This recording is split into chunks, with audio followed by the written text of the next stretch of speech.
pete kude pete wuot pete wuok yore man no nyuru chunya rach ma in dano no tike amario ober ngata me ka wuor kot bere live witiene wan no ti ta ma pa mar kuno ti pone ge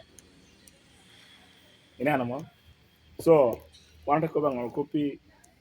dano no kero case me nyieho because na machiel en no binu chung abero chiama na NRM to loye gini kar kel kel bos ko ni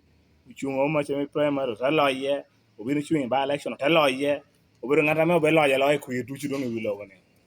ama atama ni amar bere gi kime chung mer do ngen kite ma case loye kel ni in fact coordinate ye kedwani justice delayed is justice denied in fact then kote medeni justice is sweet when it is fresh. So Korea ni dano ni ame kelo case pete wuok yor case ara me chede na pe kiti. Ubur dano me nyuaro court. Now, way forward. Wan na chalo dulu piluda ong'iyo yi ngola menen kotu katukere. Nuo ni ubero case ame peda dongo yi jo kelo ko gi piru. Mano bero case ara me jo bero excited wo joni. Kar kene jo beri group teko biya ngari tikop chadente bera pe ba wen jomo yam mo mera ram tida ko biya jo yamo kwalo chente enta me to ko buuni icha moro ibero influence by jo penity uni group etenge ine tai kono tai ko etenge inyo ke sorti ko ngare no ikpe kere chaden ti urere de pen jo ti urere uyu because na keso katikiti ene o single yin keni Ero ngoma na group ame yin titi kere no ne yin kene inde kero ko ye wako otati here kedi amane chane wando binu yele gufu do metti here kere ngala junior kesa malo ay kere tini ne wana yeni mer wana filing civil suit against him pe ginama luone false arrest man kel amaho ko chairman boss of the registrar amaha terape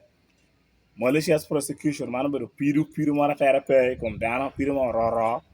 kede defamation man balo nying pero balo nying chairman twal ti pola don wi logo ni they could be o forging balo nyo ter balo me yer me ku dun dana me pere ticket ti charge ti jugori balo no amario pere ko be registrar ame kigeje yo balo no ni da forging balo me ku ko tin no kando pa ti yemo so wanu ni wanu charging jo no kede account deck bala deck ame gino timo no da wanu binu yelle jona na hayot chugo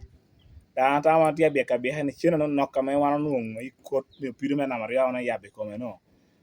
ba ya bera me at least about million pier big dokere malo ada wan ko be chiama ni en ko bera kesha en to wan ko be en ko do we ko po no wa bor wan no piru da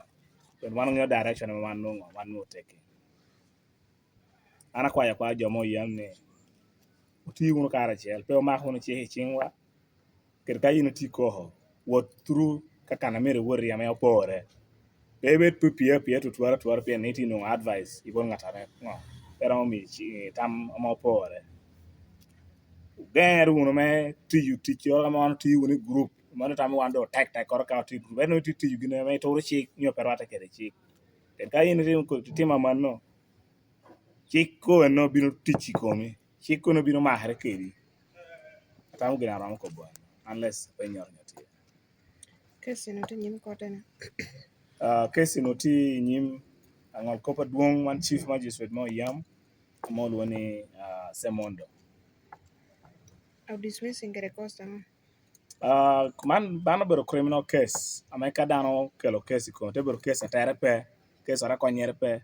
riema en mi anade ko bi wana chalo pirida o filing case with defamation case with malicious prosecution case with false arrest ko ngata mo kelo ko no en Ete complaining ni en jo loko kwire ro loka an pengo kayot me loko kwir adano kwira mori yari ye me jo kwira mori yari ye me dano mo ko na chela rio de an mena bija chela pa ya de pera men pera bo pengo kayot me loko kwira no dana mo complaining ni o loko kwira ni obedo Samuel okele ngola kelo amen te chung mabero me parliament pi yam no o koko la ko kwirere eto pete wot both electoral commission kana me chiko ni kai tikere koko ni woro chwalo koko ni da no titra bino mo kero me winyo ko jodu wor kuna ja dana ma wor kunu be dana ma ngwen ngata ma bana ma ngwen adano ta ko kimono jo na dana ma chiel kan ma rio kan ma dek ko la kwirere en ma ngwen no mi lan kwir mono ye ngata ma wor e dana ma rio ma ko bu ba kwir la ko kwir ni po ye la wor kan ro te tikere dira en ngeo kene umi wor be ngati kya te ke lokes de karo ke lokes ora lunga ne wara gamma dot ana wor jalo dana ngata wor chik wor ke registra bana e ka ko ni mono wan do ti kon wani mono wan lo ko kwir no mi ngato kene wan mi ngato kene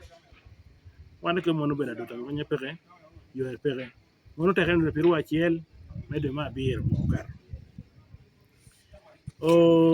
kod wa to bir wor kod bir dog dogo nu jope dogo nu ako ngara mete ko petie dogo nu chaden petie wor kod petie na bichien mitunu tinien ngal ko te ko ni mono be cha chame joma wor kod nyuru kome me pe wor nyim ko tero ko apete wor ye tera do rapete wor ye no dog ya doti yo chu ya doti no o mi ni mono tien ko pen petie wera ko me rupe ko me pitina ko me nyiro ko me chol chuin manu da tikele teri mo kes no ko tin donc an na chalo chamen no yam NRM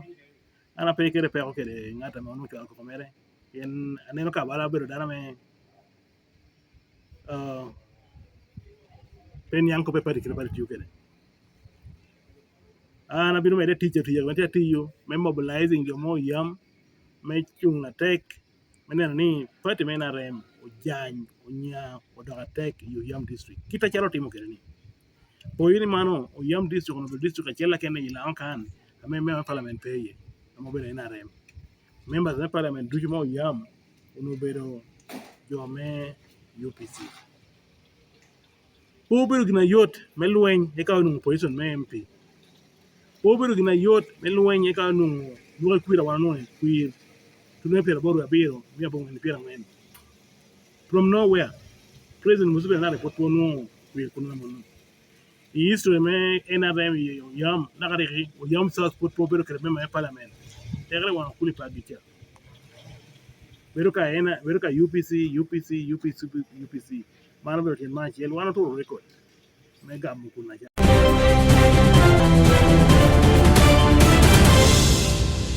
Thank you for watching Lango News channel. Please subscribe for more updates.